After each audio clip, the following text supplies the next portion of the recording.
আসসালামু আলাইকুম, সবাইকে ওয়েব ম্যানার এফআরে স্বাগতম। আশা করি সবাই ভালো আছেন, আলহামদুলিল্লাহ। এই ক্লাসের শিরোনাম HTML এর ডিপ টেক নিয়ে বিস্তারিত আলোচনা করব ইনশাআল্লাহ। খুবই ইন্টারেস্টিং একটি ক্লাস হতে যাচ্ছে, তাই স্ক্রিপ্ট না করে মনোযোগ সহকারে দেখুন। আপনি যদি এই ক্লাসে নতুন হয়ে থাকেন তাহলে উপরের আই বাটনে ক্লিক করে আমাদের পূর্বের ক্লাসগুলো দেখতে পারেন এবং সাবস্ক্রাইব করে বেল আইকনে প্রেস করে দিন আমাদের নতুন নতুন ক্লাস পেতে। আশা করি ভালো কিছু শিখতে পারবেন। তাহলে শুরু করা যাক।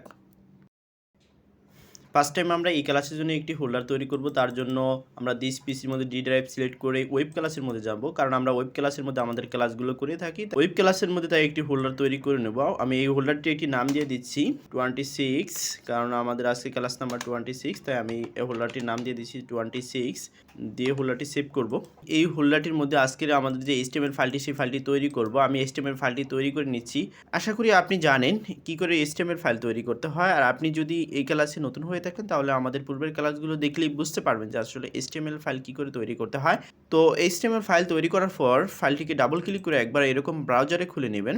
তারপর ব্রাউজারটিকে মিনিমাইজ করে আবার ফাইলে চলে আসবেন। মাউসের রাইট বাটন ক্লিক করে এই ফাইলটিকে নোটপ্যাডে খুলে নেব।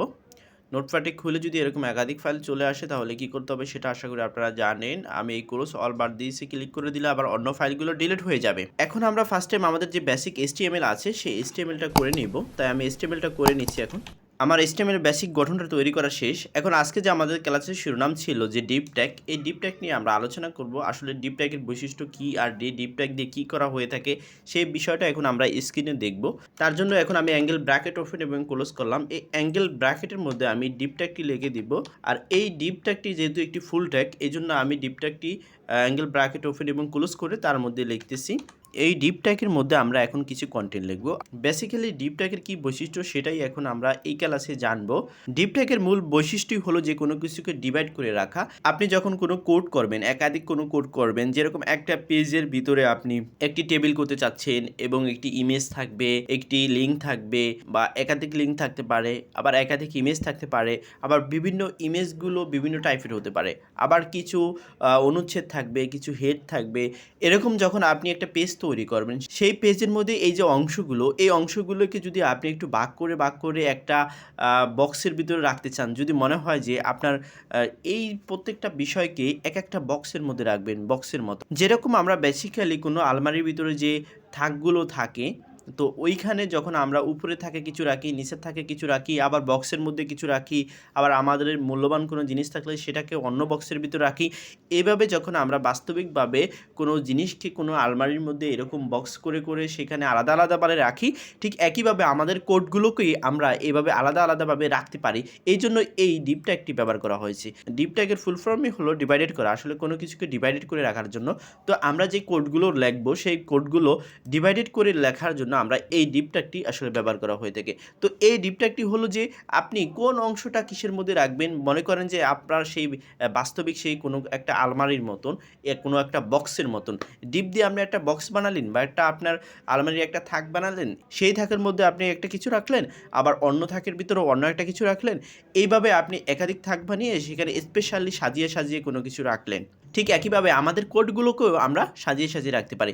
যদি ফার্স্ট টাইম আমি এই অ্যাঙ্গেল ব্র্যাকেটের মধ্যে একটি হেড ট্যাগ ব্যবহার করি, যেরকম H1 হেড ট্যাগটি ব্যবহার করতেছি, এই H1 ট্যাগের মধ্যে যদি আমি একটা লেখা লিখি, যেমন হ্যালো, এই হ্যালো লেখাটা আমি H1 ট্যাগের মধ্যে লিখলাম।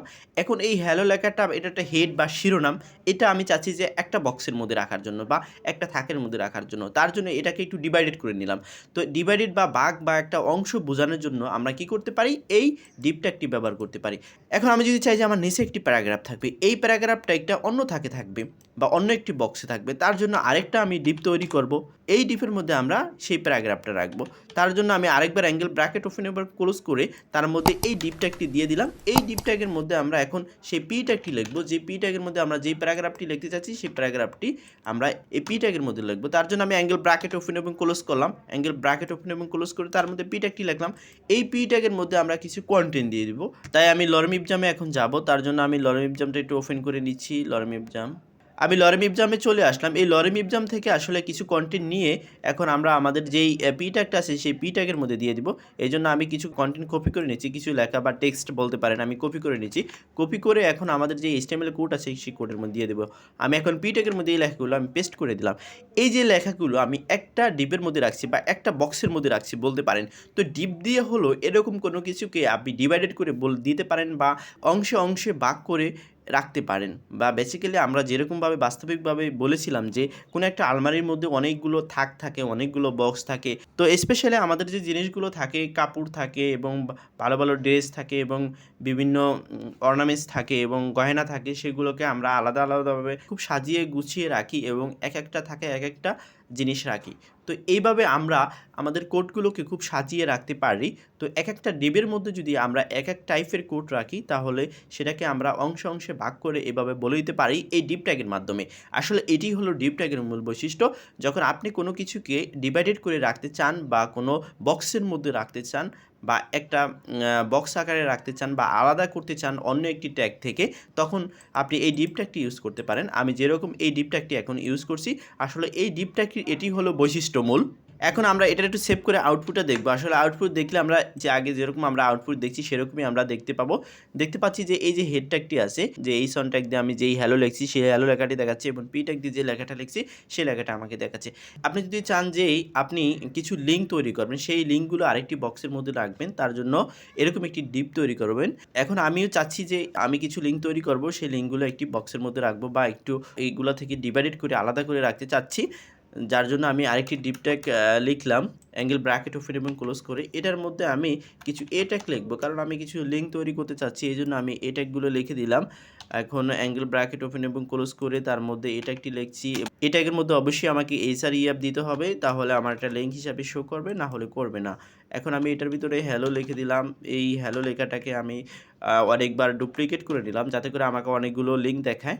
এই জন্য আমি অনেকবার ডুপ্লিকেট করে নিয়েছি। ডুপ্লিকেট করে নিয়ে এখন আমি এটা কন্ট্রোল এস প্রেস করে সেভ করলাম। সেভ করে এখন আউটপুটটা আসলে দেখবো, আমাকে আউটপুটটা কেমন দেখায় সেটা একটু দেখবো। রিফ্রেশ করার সাথে সাথে দেখতে পাচ্ছি যে এই যে হ্যালো লেখাগুলো পাশাপাশি লিঙ্ক হিসাবে চলে আসছে। এখন আমি আউটপুটে এই লিঙ্কগুলো দেখতে করতে পারি। এখন আমরা HTML এ যে কোডগুলো করছি সেখানে আমরা চলে যাই।